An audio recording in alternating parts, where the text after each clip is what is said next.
nos hemos reunido para llevar a cabo la mesa de diálogo Divulgando desde la Historia, cómo compartimos conocimientos de los historiadores y los historiadores, en la que nuestros invitados nos comentarán cómo es que se comparten los conocimientos desde cada una de sus perspectivas. Muchas gracias a todos por estar aquí y daremos comienzo al evento. Bueno, pues muchísimas gracias. ¿Me oyen bien hasta atrás? No sé si... Ok. Pues también me sumo a los agradecimientos de Gaby. Realmente les agradecemos mucho este espacio y el que hayan asistido acá con nosotras y nosotros. Bueno, pues en este tono de hacer algo más horizontal, de divulgar y de llegar de manera más cercana, decidimos presentarnos entre nosotros y nosotras. Entonces, pues vamos a empezar. Yo voy a presentar a Elik y Elik a Cris y así sucesivamente, y ya daremos paso a lo que es la charla en sí. Bueno, yo voy a presentar a Elik Troconis, quien es historiador y maestro en escritura creativa.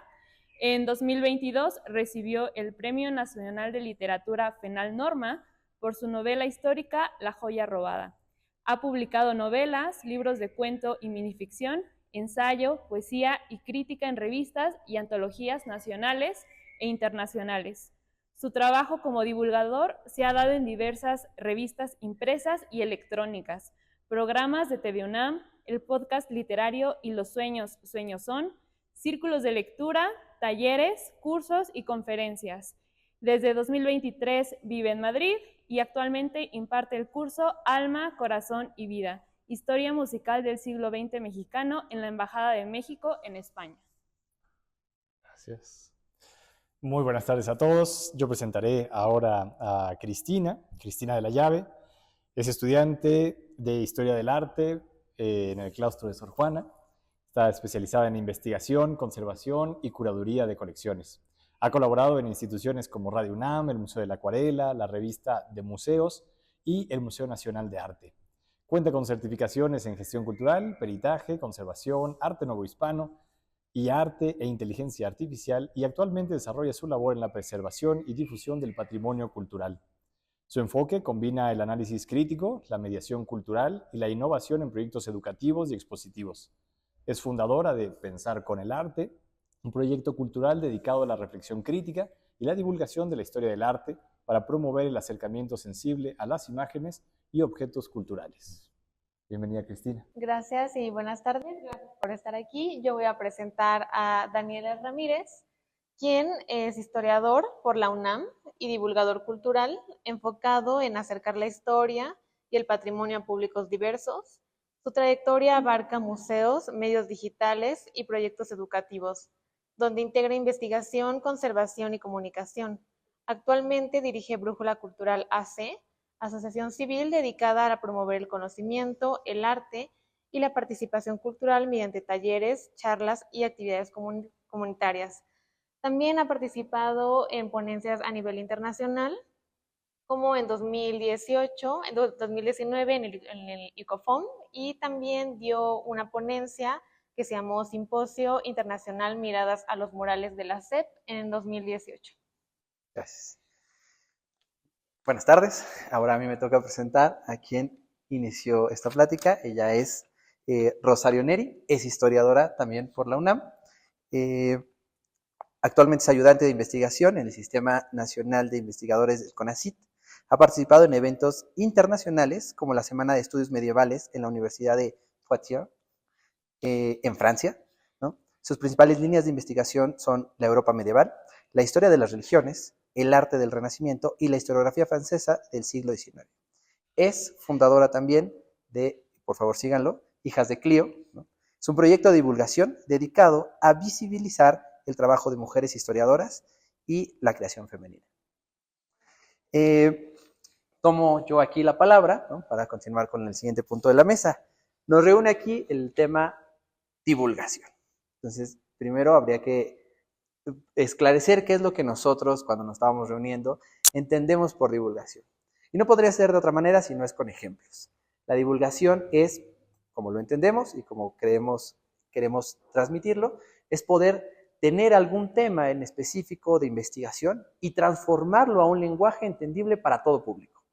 Es muy amplio el decir a todo público, podemos decir, cuando trabajamos específicamente con, por ejemplo, niños, poder transformarlos en lenguaje, pero al final es el trabajo del divulgador, de la divulgadora, poder mover, digamos, cualquier tema, cualquiera que esté fuera, qué tan especializado esté, a el lenguaje que el público lo necesita. Eso es lo que nos atañe aquí a todos los que estamos interesados. Pero viene una pregunta todavía más fuerte, pero esa se la voy a dejar directamente a Cristina. Bueno, derivado a lo que dice Daniel, surge la pregunta de ¿por qué es importante la divulgación? Y es que para nosotros la divulgación es clave porque nos va a permitir que la cultura y el arte, en mi caso, salga de estos círculos académicos y poder llevarlo al público, como dice, en general es muy amplio decirlo, pero digamos que también hace que el arte o la cultura sea democrática, es decir, que lo sea accesible para todas las personas, y nuestra labor como divulgadores es hacer ese tipo de traducción, que en muchos casos puede ser simplificar, pero no se trata de simplificar, sino de crear puentes de conexión, ¿no? Que eso es lo más importante de la divulgación, hacer estos puentes, hacer estas redes y crear la comunidad en base a la cultura. Por eso es muy importante que se haga esa traducción o la mediación, ¿no? Que seríamos nosotros este punto de mediación para con los demás. Porque además tenemos un mundo en general cada vez más especializado, más técnico también. Y quizá un ejemplo que nos sirva mucho es los médicos, ¿no? Cuando acudimos al doctor, después de hacer la revisión rutinaria, nos dice lo que tenemos, salimos, nos pregunta un familiar, ¿qué te dijo? No tengo idea, no le entendí nada, ¿no? Esa forma de hablar que es necesaria, o sea, son los tecnicismos, es nombrar la enfermedad, es nombrar el tratamiento, pero con tantas palabras tan largas que de pronto el que lo tiene que entender, el que es más importante que lo entienda, que es el paciente, no lo comprende. Entonces, el mundo académico también de las humanidades, al que pertenecemos los cuatro, también tiene ese lenguaje tan específico, esos intereses tan puntuales, y que a veces es el detalle del detalle del detalle, ¿no? La uña enterrada del dedo gordo del pie izquierdo de Napoleón Bonaparte. Entonces, la importancia es, bueno, a ver, ¿por qué hacemos investigación? ¿Para qué la hacemos? No la hacemos porque sea nada más algo que nos nutra a cada uno, la hacemos porque tendrá algún resultado que nos sirva a los demás. Y cuando en la academia nos encerramos en solo decir, hablar con esos tecnicismos y hablar de lo que nos interesa a 3 historiadores en el mundo, pues no está saliendo ese conocimiento. Entonces, los proyectos de los que hablaremos el día de hoy tienen la intención de hablar de cosas que son importantes para todos y que a veces ni siquiera sabemos que son importantes para nosotros, pero que desde la conciencia académica de que lo son, queremos acercarla también a otras personas. Y yo creo que también con esto que dicen los tres, también va muy ligado como a ese amor que le tenemos a las personas, ¿no? Esa intención, bueno, cuando a mí me preguntaron por qué estudias historia o qué es lo que quieres lograr como historiadora, es que la gente se enamore de la historia, ¿no? Que la gente también le guste, que se sienta identificado con eso que a mí también me gusta. Entonces, creo que la mejor manera de lograr que la gente se enamore de la historia, se enamore de todos esos conocimientos, que sí, también tenemos como ese lenguaje muy académico, muy metodológico, también sea entendido por los demás, ¿no? Entonces, creo que también va muy ligado a ese amor a expandir ese conocimiento con otras personas. Y bueno, también habrá que decirlo, ¿por qué estamos aquí? Nada más se nos ocurrió, dijimos vamos a juntarnos a hablar sobre divulgación, pues no tanto, ¿no? En este sentido, los 4 tenemos un proyecto de divulgación, digamos, independiente o con equipos por aparte, y en este caso creo que podríamos empezar de aquí para allá, si no hay problema, ¿sí? Claro. Para presentarles, pues, ¿qué hacemos, no? Y ahora les voy a pedir a todos que saquen sus celulares, vayan a Instagram, busquen @Brújula Cultural AC, le den seguir en este momento, y no vamos a avanzar hasta que eso pase. No veo sus celulares. No, a ver, yo represento aquí a Brújula Cultural, y Brújula Cultural es una asociación civil que nace de 2 intereses principales. 1, tener más cultura en esos espacios en los que es difícil que llegue. casi todos nos han mandado al teatro en la secundaria, o nuestros hijos iban al teatro en la secundaria a ver obras que eran más un producto, ¿no? ¿Por qué no mejor les llevamos obras que les sean representativas, que de verdad importen para las personas, que tengan que ver con esa comunidad en específico? Esa es la chamba de Brújula. No solo obras de teatro, en realidad llevamos talleres de pintura, de danza, demás. Y el segundo punto muy importante es trabajos significantes. Las personas que nos dedicamos al arte, a la cultura, estamos acostumbradísimos. Por allá conozco a un ilustrador magnífico, por favor también lo pueden seguir en Instagram como @evanillustrator, ¿sí? Pero bueno, fuera del comercial, no me dejarán mentir que hay esos momentos en los que pues ya hizo una imagen y ahora es cosa de pagarla, pero pues nada más es una imagen. ¿Cuánto puede costar? 100 pesos, ¿no? Las horas de trabajo, demás. Sí, se puede hacer en Canva. Claro. Si yo la puedo hacer en Word. Si ChatGPT me ayuda, ¿qué más? Entonces, el otro perfil con el que nace Brújula es que todos los que nos dedicamos a esto tengan un espacio donde podamos buscar recursos. No digo que los tenemos, los buscamos para poder llevar estas actividades y tener un espacio seguro para transmitir esto. Eso es parte del proyecto a grandes rasgos, pero nos pueden seguir y enterarse de más. En mi caso, yo creé Pensar con el Arte. Este proyecto cultural surge a partir que conforme fui pasando los semestres en la carrera, pues creció esta necesidad en mí de comunicar, de hablar, ¿no? De llevar el arte, la cultura y este conocimiento a más personas. Es un proyecto que en estos momentos está dirigido a radio y a podcast, en donde yo modero entrevistas a curadores, a investigadores, a profesores, pero también al alumnado de mi universidad. Y bueno, en sí a cualquier persona que quiera hablar de un tema y contestar preguntas. A este proyecto también le sumé pues mi red social, en donde ahí subo el contenido, ¿no?, de arte y cultura, justo para hacer una divulgación todavía más amplia. Y bueno, es un proyecto que sigue pues en crecimiento. A mí me gustan y he tenido el privilegio de trabajar en distintos medios de comunicación, revistas, programas de televisión y demás, pero hay dos proyectos recientes de los que me gustaría hablarles. Uno de ellos se inserta dentro del marco de los círculos de lectura que imparto desde 2021. Hemos formado una comunidad de alrededor de 80, 90 lectores que leemos libros juntos. Aquí hay fundadores. Y hace poco más de un año lanzamos la primera edición de la beca para jóvenes lectores, porque dentro del círculo de lectura, la otra persona que lo lleva junto conmigo, Francisco Carrillo, estamos convencidísimos de que necesitamos formar más lectores, ¿no? Más todavía después de la pandemia, cuando las habilidades de comprensión se han visto tan afectadas en los estudiantes más jóvenes. Y queremos hacer nuevos lectores, sí, que lean y entiendan lo que están leyendo, pero sobre todo que disfruten lo que están leyendo. Porque ocurre algo muy sintomático, que casi siempre en los primeros grados de primaria, los niños todavía dicen, sí me gusta leer, claro que me gusta leer, ¿cómo no me va a gustar leer? Pero llegan a secundaria después de los terribles libros que nos eligen y que nos acompañan tan mal para leerlos durante esos grados, y ya no nos gusta leer a nadie. Y empieza a ser leer como el castigo, hay que hacer una reseña del libro, ¿no? Empieza a ser leer porque es una obligación y olvidamos que es un placer absoluto. Entonces la beca para jóvenes lectores tiene el propósito de sí formar a estos jóvenes lectores en el aspecto más lúdico, más sentimental, más afectivo de la lectura. Y por otra parte está, lo mencionaba Rosy al presentarme, el curso Alma, Corazón y Vida, Historia Musical del Siglo XX Mexicano, que estoy impartiendo ahora mismo en la Embajada de México en España, y que para mí ha sido un extraordinario descubrimiento, que comenzó con la idea de que a mí me encanta la música mexicana y puedo escuchar desde José Alfredo Jiménez hasta Natalia Lafourcade y me encantan. Y de pronto era la pregunta de cómo se ha ido transformando la música, ¿no?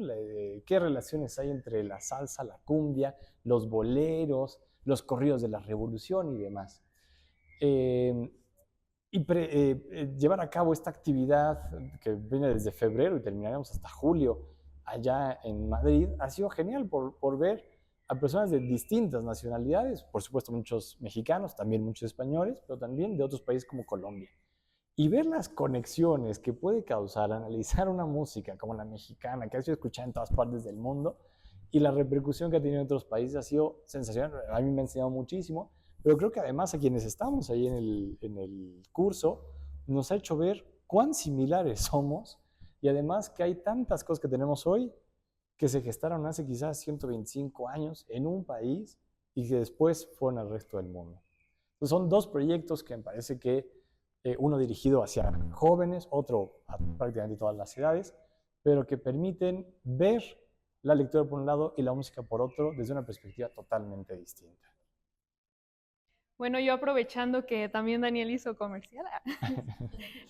Bueno, en mi caso, yo tengo un proyecto, fundé un proyecto hace ya aproximadamente 4 o 5 años, que se llama Las Hijas de Clio, que tiene la intención de visibilizar el trabajo de investigación de las historiadoras.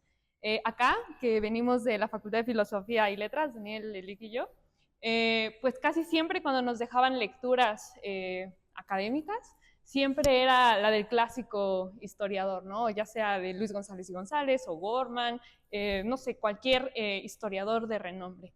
Entonces yo, pues prácticamente leí una historiadora ya hasta casi tercer semestre, ¿no?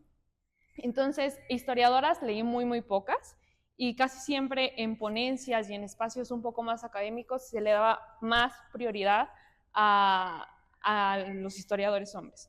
Entonces, pues dije, estaría padre tener como una iniciativa, y más estando en pandemia, en donde se dé visibilidad al trabajo de las mujeres que también nos dedicamos a investigar. Entonces, pues inició como con una plataforma en Zoom, hacer videos en donde las historiadoras, nuestras profesoras, nuestras compañeras, nosotras mismas expusiéramos los temas de investigación que estábamos trabajando en ese momento y las subíamos a YouTube o a Facebook o a otras plataformas de redes sociales. Y bueno, afortunadamente hemos tenido ahora la oportunidad de abrir un espacio en un podcast en donde estamos en una cabina y en donde tenemos como esa posibilidad de una mejor infraestructura para pues micrófonos, cámaras, que tenga pues un mejor aprovechamiento, ¿no? De ese espacio, y pues también de difundir, de divulgar qué es lo que estamos haciendo, qué es lo que estamos investigando, ¿no? Porque es importante también que nosotras tengamos como ese espacio, ¿no? Para nosotras como pues mujeres historiadoras, y pues básicamente eso es lo que hacemos en este proyecto de Hijas de Clio. Entonces, Pensar con el Arte, Brújula Cultural, Hijas de Clio, todos están en Instagram, en Facebook y demás. Y aquí quizás surge una pregunta importante. Hasta hace muy poco tiempo, quienes hacían la divulgación, los programas de radio, los programas de televisión, eran quienes habían estudiado comunicaciones, ¿no? Y ahora, en muy distintos ámbitos, vemos a las personas de ciencias duras haciendo su divulgación. Ahora vemos a los de humanidades haciendo su divulgación, a los artistas haciendo también su propia divulgación. Esto nos ha llevado a hacer más de una cosa, ¿no? Ya no nada más somos historiadores en nuestro caso, sino también historiadores que comunican, historiadores que crean contenidos, historiadores que se pueden hacer 20 cosas, a veces desde, por supuesto, el guión del contenido, la producción del contenido, la postproducción con la edición, a veces también la cámara y demás, ¿no? Entonces hemos tenido que ir diversificando. Y digo, tenemos o hemos tenido que, pero también con cierto placer, pienso yo. Ha sido para todos, creo que muy rico poder hablar de nuestro propio trabajo y dárselo, compartirlo con más personas. Pero entonces la pregunta que se impone es, y que creo que llamará la atención, seguramente desde que vieron el cartel si están haciendo esa pregunta, es 4 historiadores haciendo radio, haciendo podcast, haciendo difusión en general, ¿no? ¿Por qué un historiador? ¿Cómo lo va a hacer un historiador? Entonces la pregunta que yo quiero plantear para que la discutamos ahora es, ¿cómo es que nuestra formación como historiadores, es decir, estudiamos 4 largos años para tener una formación en esto, todo lo que leímos, todo lo que aprendimos de los profesores, de los congresos, de demás, ¿cómo es que esa formación nos permite o incluso nos da herramientas importantes que quizás no tendría otra o profesionista para hacer lo que hacemos. ¿Cómo es que tú, Daniel, en tu caso, Brújula Cultural, tu formación como historiador influye directamente? ¿Cómo? Dios. A ver, qué buena pregunta.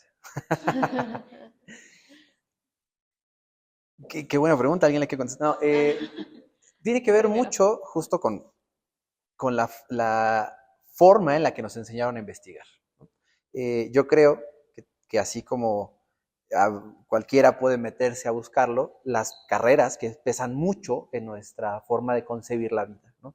Quien sea arquitecto, por ejemplo, va a llegar a una casa y va a decir, ay, este cimiento está de tal forma. Quien sea contadora, por ejemplo, va a poder, y por favor vayan diciendo sus profesiones para que yo pueda ir interactuando. Sí, por favor, es que no me sé la de todos. Contadora va a llegar a una casa y puede decir cuánto cuesta, y estamos bajo el mismo objeto. Los historiadores vamos a llegar a pensar, ¿y cuál es su contexto? ¿No? A ver, ¿en qué influyó? Y si nos dedicamos a historia política, vamos a decir, ¿de quién fue? ¿Quién la compró? Si nos dedicamos a historia económica, va a decir igual cuánto costó, ¿no? Historia cultural, no importa, ¿no? El chiste es que vamos a empezar a buscar por dónde, ¿no? Entonces, esa forma en la que nos enseñaron a ir a sacar un hilito y tirar y tirar y tirar y tirar y tirar y tirar para conocer un tema, es lo que nos ayuda muchísimo a la divulgación, porque, déjenme decirles y presumirles, que las y los historiadores podemos hablar de lo que sea. No, siempre nos decían, cuando estábamos en la carrera, ¿qué estudias? Historia. Ah, ¿de México o universal? Clásico, ¿no?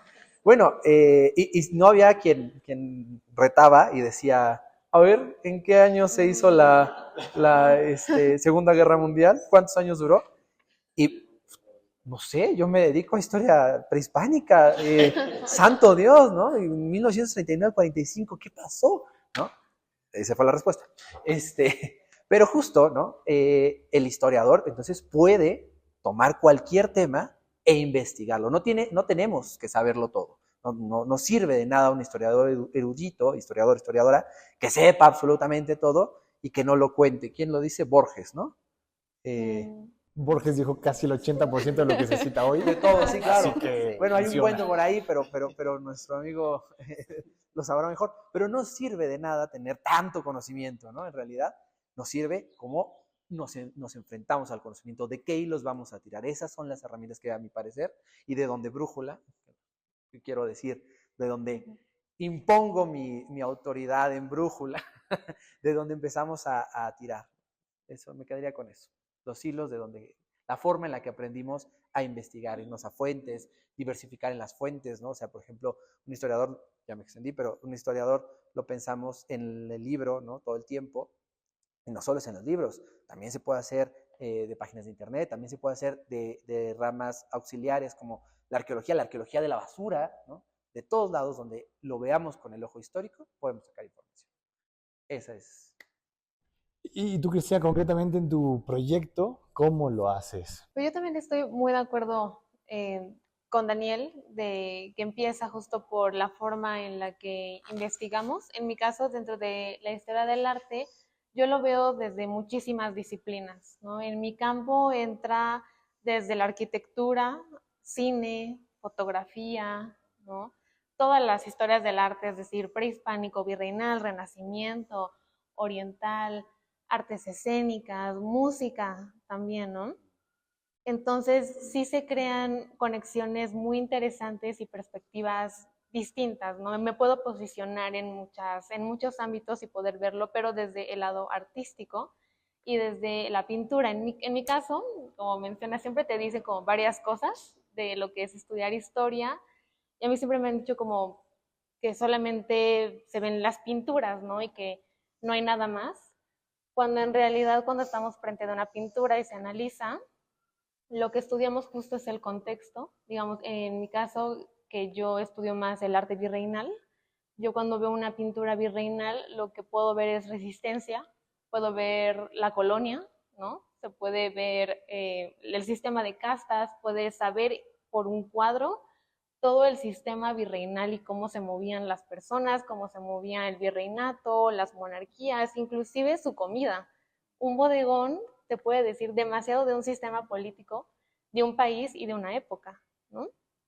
Entonces, estos conocimientos sí te dan mucha base para comunicarlos, como bien dice Daniel, que si nosotros como historiadores tenemos todo este conocimiento pero no lo comunicamos, pues el conocimiento se queda intacto, se queda sin ser vivo, no es algo vivo, cuando en mi caso el arte es algo vivo y a nosotros nos corresponde hacer que se mueva y que llegue a todos. Y también una de mis experiencias es acercarme a públicos como infancias o adultos mayores, ¿no? Que ahí la comunicación obviamente va a depender de cada público y ahí mi trabajo es hacer cómo traducir justo un cuadro virreinal a una infancia, ¿no? Y cómo decirle cómo eran las cosas y que se lo imagine a través de los cuadros, pero justo no solo de los cuadros, de la música y del performance, ¿no?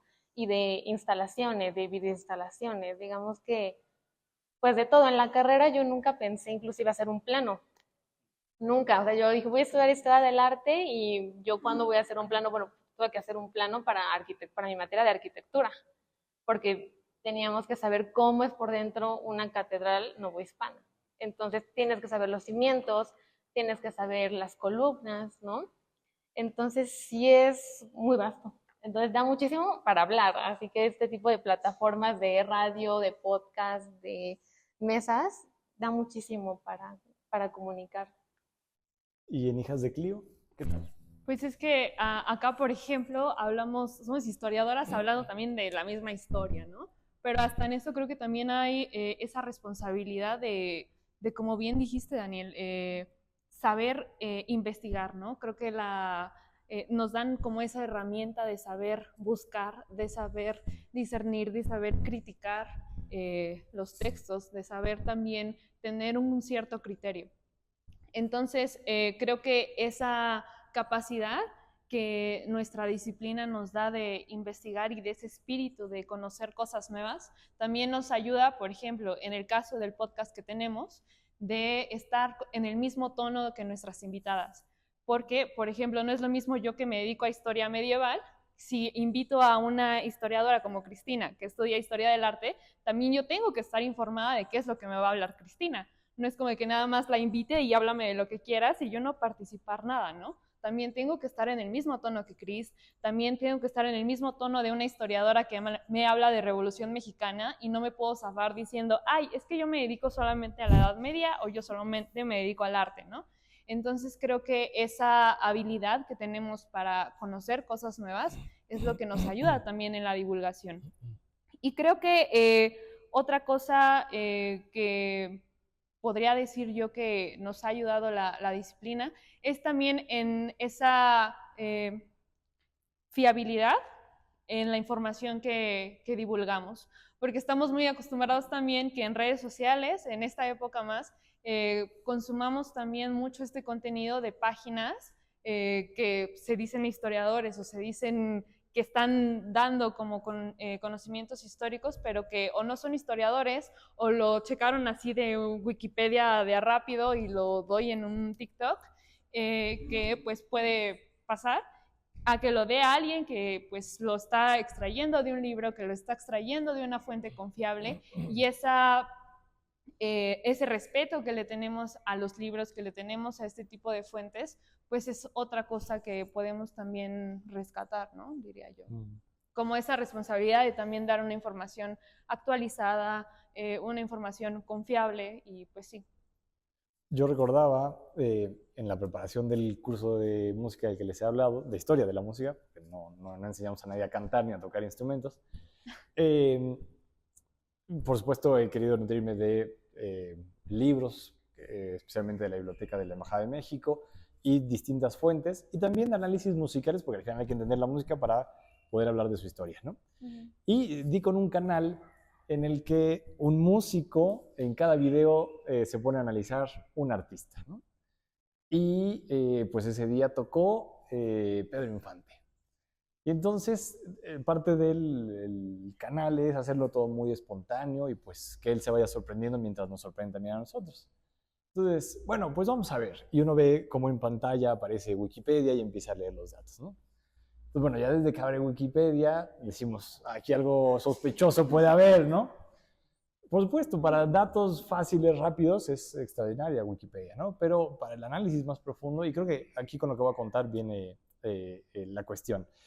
Dijo, bueno, pues, ¿qué canciones importantes hay de Pedro Infante? Pues aquí en Wikipedia ponen 100 años. Y después se fue a YouTube y buscó 100 años o a Spotify. Entonces, pues, la empezó a escuchar y dijo, miren, qué bien se escucha esto. Sí, sí, sí. Y después una segunda, y después dijo, ¿y como tercera canción? Pues Las Mañanitas. Y puso Las Mañanitas. Era un músico español, por supuesto no tenía ni idea, jamás había escuchado Las Mañanitas, y empezó a hacer un análisis musical de Las Mañanitas, que no tenía ni idea de lo que estaba diciendo. Terminó diciendo, bueno, es que imagínense qué bonita canción, como para cuando uno está cansado después de un día largo de trabajo, llegas y te pones esto. Entonces, creo que ahí está lo que los historiadores más o menos podemos aportar, ¿no? Saber cuáles son nuestras fuentes, darle contexto. Bueno, sí será Pedro Infante, pero ¿por qué las está cantando? ¿Qué representa en ese momento? ¿De dónde vienen las mañanitas? Etcétera, etcétera, etcétera. Y para no ser demasiado larga esta primera ronda, yo voy a ahora abrir con otra pregunta. Yo retomo dos cosas. Daniel le ha dicho algo importantísimo, ¿no? Esa pregunta de, historia, ¿no? Pues, ¿qué tipo de historia estudias? O, qué bonito, a mí también me encanta la historia.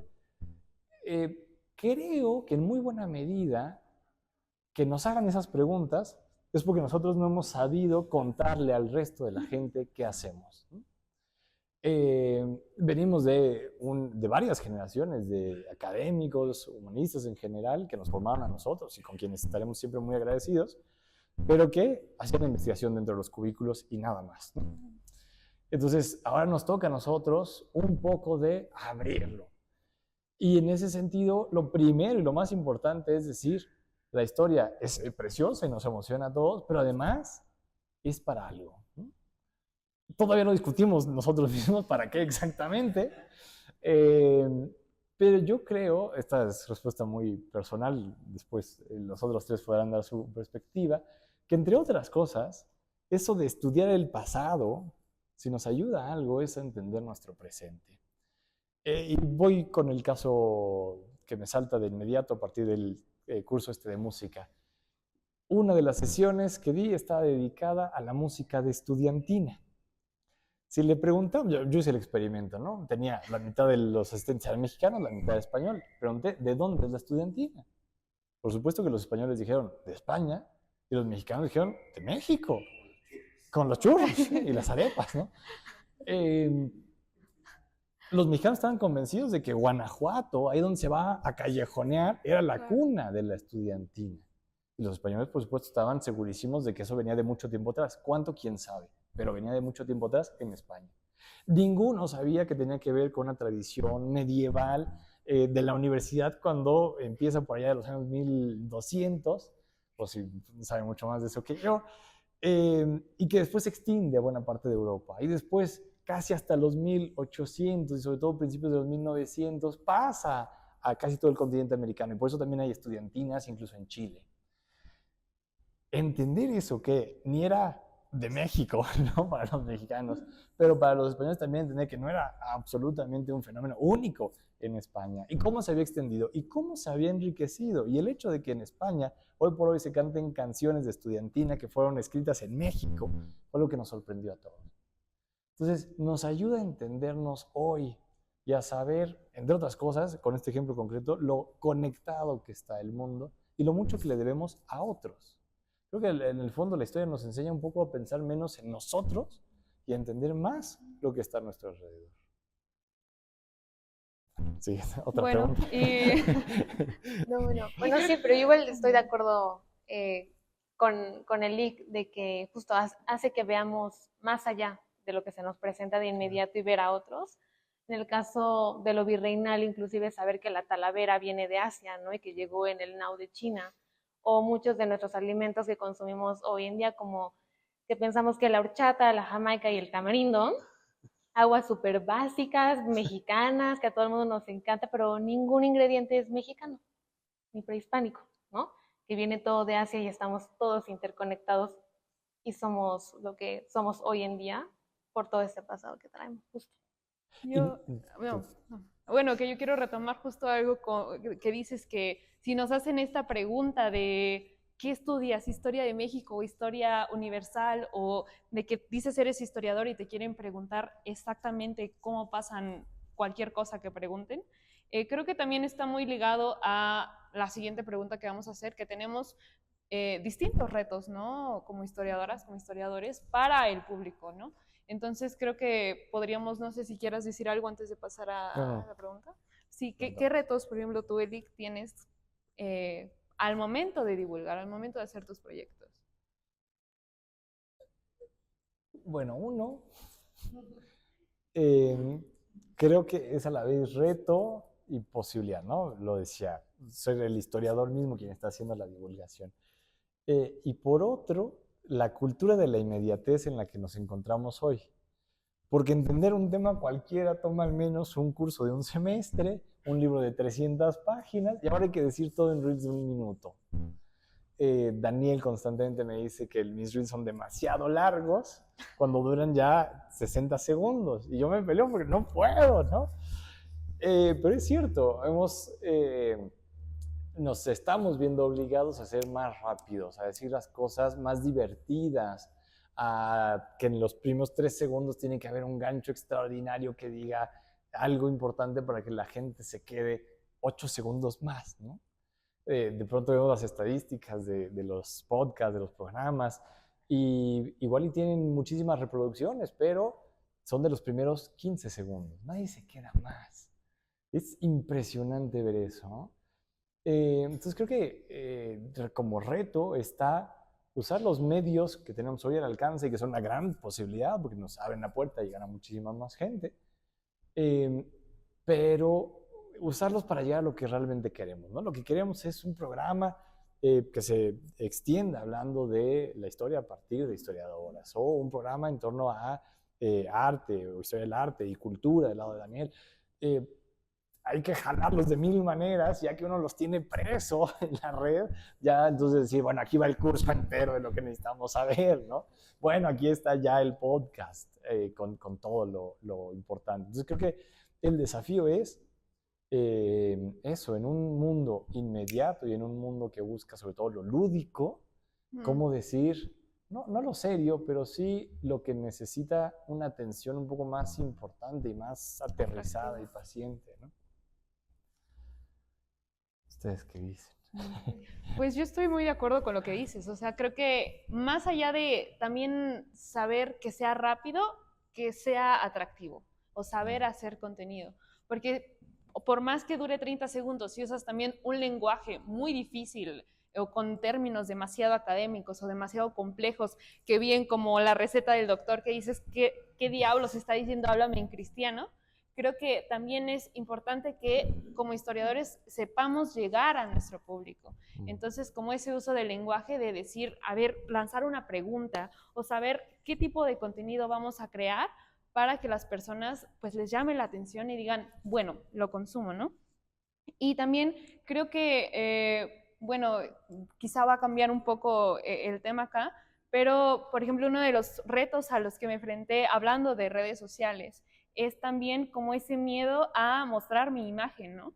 Porque creo que también es bastante complejo como decir, estás ya vendiendo también como tu cara, vender también tu cuerpo, vender también, porque la otra persona va no solamente a juzgar lo que estás diciendo, sino también cómo te ves, también qué palabras dices, también qué temas tocas. Entonces creo que para mí fue como el mayor reto, ¿no? El decir, voy a mostrar mi imagen y voy a también hablar de un tema que se supone que soy experta y qué tal si otras personas son más expertas que yo y me dicen, no, lo que estás diciendo está mal o lo que estás diciendo puede sonar un poco cancelable, ¿no? Entonces, creo que eso es uno de los retos a los que más me enfrenté, porque al estar en redes sociales también estás siendo pública, ¿no? Sí. Entonces, creo que eso en parte, y también el saber usar, creo,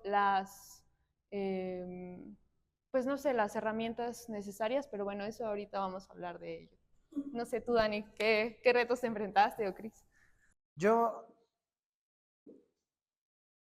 me iría a un capítulo de Rudyard Kipling, del libro de las Tierras Vírgenes.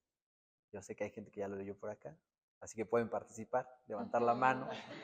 Que me fascina y se llama algo así como que cuando vino el miedo, cuando conocí el miedo. El miedo. Eso yo creo que es el principal reto del divulgador. Porque sea de redes, sea presencial, sea en el medio en el que sea, en el contexto en el que sea, sí nos da miedo, ¿no? Sí te da miedo pararte enfrente de un público y lo que decía Rosy justo ahorita, ¿no? Se supone que yo soy el experto, se supone que yo soy el que sabe y siempre, en una vista guiada, siempre va a haber una persona que le encanta y sabe más que tú porque ha leído más, porque, vamos, me lleva 40 años, ¿no? Y 40 años que va leyendo este tema. Claramente va a tener otros datos, ¿no? Después del chiste político. Pero justo, pararse enfrente de un público, decirles algo, decirles ahora lo que viene de mi corazoncito, y tener, porque va a haber una pared con la cual chocar, ¿no? Saber que alguien te va a criticar, que alguien te va a juzgar por tu físico, que alguien te va a decir, ay, te ves más pelón, y dices como, güey, no te estoy hablando de eso, de lo importante que te dije, ¿no? Anécdota personal. Entonces... El amigo de un amigo, ¿no? No, quien lo puso está sentado, ¿cierto? En la octava fila. Entonces el miedo, o sea, creo que eso, y no es algo que afecte completamente solo a los divulgadores, ¿no? Es algo que afecta a todos, ¿no? Pero yo lo pondría como el principal reto, ¿no? Alguna vez cuando intenté, algunos lo sabrán, intenté hacer un canal propio, ¿no? de YouTube, se llama Código Abierto. Gracias, tú sí lo veías. Soy su manager. Me costó muchísimo ponerme a... vamos, perdón, gente. Me costó muchísimo ponerme en la pantalla, ¿no? Porque pues, me daba miedo hablar, ¿no?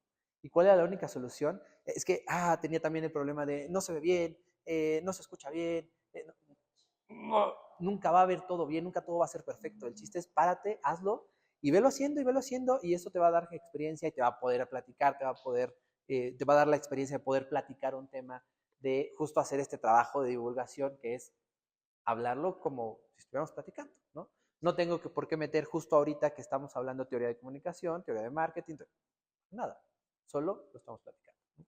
Entonces, con el tiempo, cuidado, con el tiempo vamos a ir venciendo ese miedo, ¿no? Yo me quedaría con esa respuesta. Y bueno, yo me uno a todo lo que dicen porque es totalmente cierto. Yo creo que me acuerdo perfecto de la primera ponencia que di y igual tenía bastante miedo pues de subirme al estrado, ¿no? Y sentarte y compartir mesa con otros historiadores, ¿no? Que también van a hablar del mismo tema, de diferentes perspectivas, pero también justo las preguntas. Creo que en esa primera parte, que te hagan preguntas, que el público de igual sepa, digo, como dicen, se supone que tú eres la que sabe y estar segura en un principio de tu conocimiento es de las principales dificultades. Y ya después seguir dando las ponencias y ya te vas acostumbrando y ya vas midiendo y te vas también conociendo pues a ti misma, tu lenguaje y cómo quieres presentarte. Y una vez que ya me pasé a redes, no me costó tanto como grabarme y subir el primer reel, porque no los veo, o sea, no, o sea, Sí, yo también me pasa, yo nunca lo lo subo y ahí se quedó, ya, los demás no van a ver. Hasta aquí. Sí, Ya, Ya hice después mi de trabajo. escucharte 7 horas hablando y sí, editarlo, ya, claro, ya va. porque tampoco los videos se graban de primera, ¿no? Claro. O sea, tienes 10 videos y tienes que editarlos, entonces no es el primero que sale, pero ya te ves una y otra vez, es como cuando mandas audios de WhatsApp, y yo no me escucho, se quedó ahí Como haya salido. y como haya salido, ¿no? Entonces no veo mis reels, entonces tal vez no me da como tanta cosa. Bueno, los comentarios sí, un poco. sí, cuando te llega como alguno hace extraño, tú así como de, uy, ¿qué está pasando? Y intentar también solucionarlo, ¿no? Porque, bueno, a mí me parece que no hay que borrarlos, ¿no? Porque por algo se comentó y eso, pero también saber contestar, saber rectificar también eso, ¿no? Me parece bastante importante. Y en cuanto a contenido, pues no sé, justo como dice Lick, no tal vez dificultad, pero oportunidad para conocer más o aprender, pues la edición.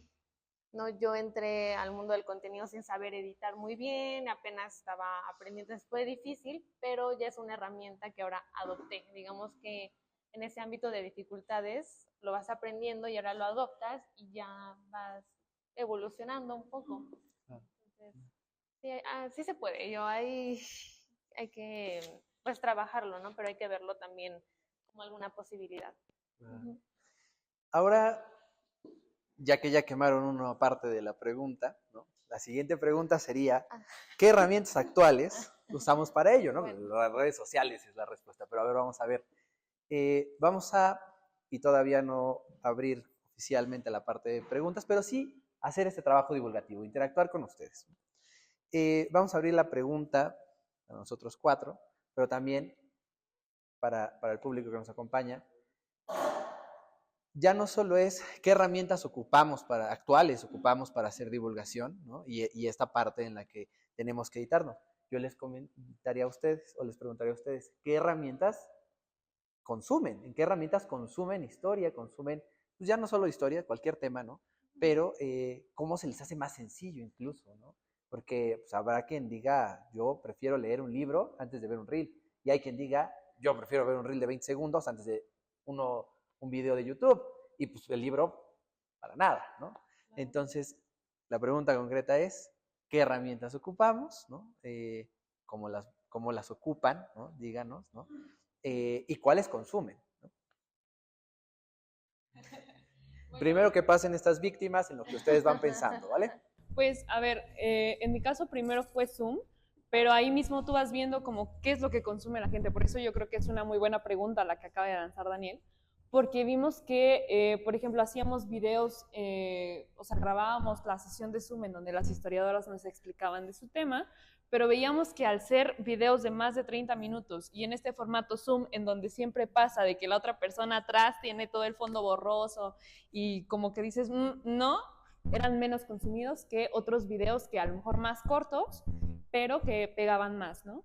Entonces, sí, redes sociales, y afortunadamente ahorita hemos tenido la gran oportunidad de que mi compañera con quien trabajo en Hijas de Clio, esta Lisbeth Bolaños, pudo conseguir una cabina en donde grabamos el podcast, que es donde ella trabaja. Entonces su jefe le dijo, bueno, tengo una cabina, a cambio de que tú me des clases de fotografía, yo te presto como este espacio. Entonces, pues sí tuvimos como esa oportunidad de que contamos con un espacio en donde tenemos los micrófonos necesarios para este tipo de contenido en podcast, la iluminación, todo un equipo también detrás que nos ayuda a mover las cámaras, a editar el audio.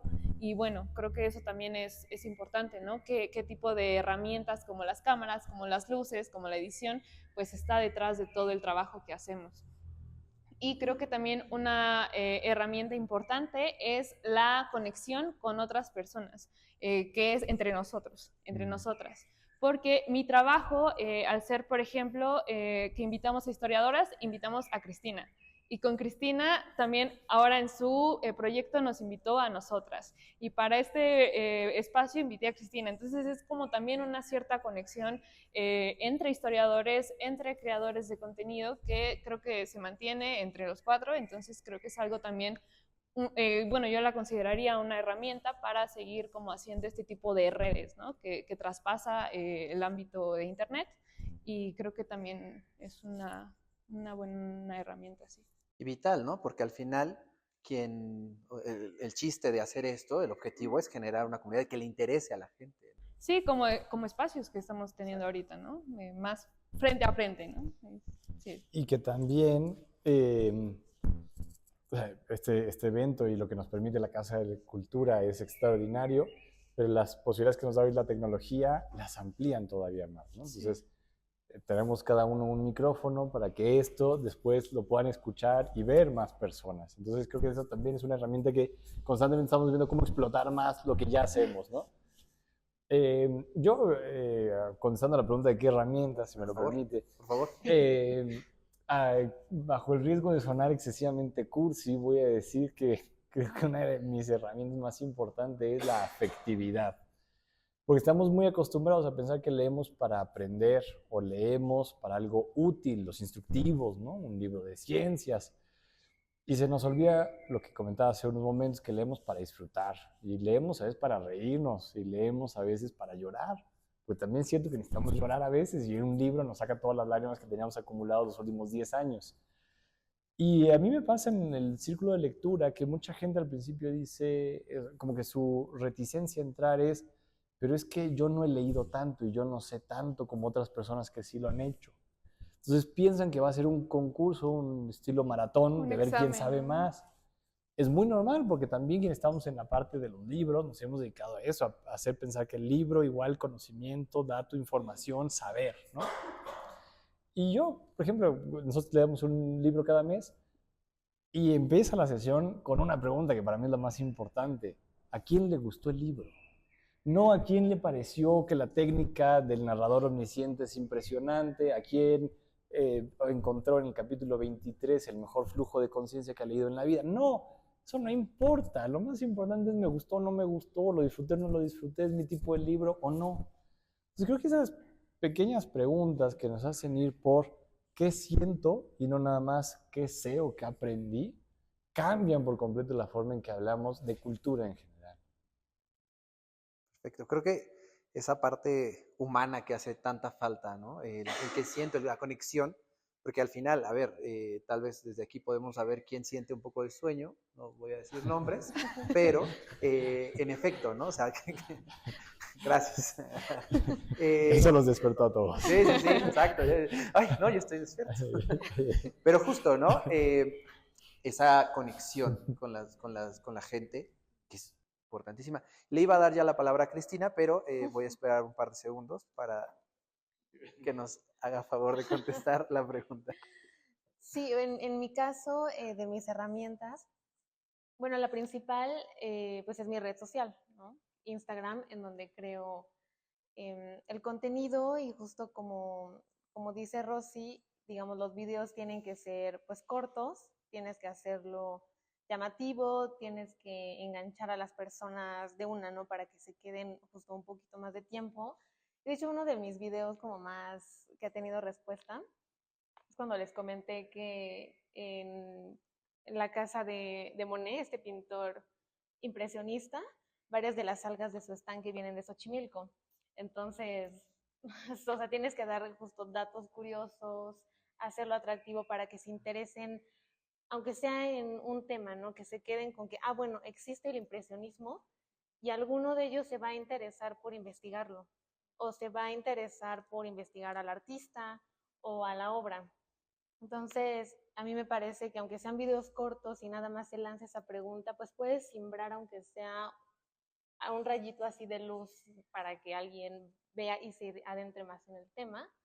Y justo para hablar sobre temas pues un poco más, no sé si complejos, pero largos en cuanto a duración. Es por eso que tengo mi programa de radio, que luego lo paso a podcast en Spotify, para que siga llegando a más personas. ¿Y cómo podríamos buscarte? Así. Igual pensar con el arte, justo. En tanto Instagram, en todas las redes, siempre es pensar con el arte. Y en este programa de radio lo llevo a cabo en mi universidad.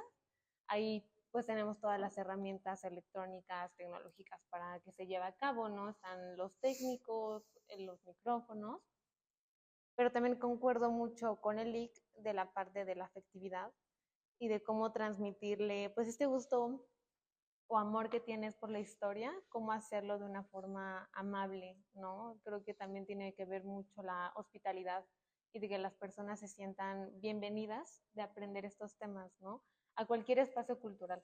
Creo que tenemos que hacer que todos los espacios donde nos encontremos como divulgadores y como historiadores sean amables y sean lindos, sean de la forma que sean. Me parece que así es como tiene que ser. Es una herramienta muy potente para acercar más a las personas. Claro.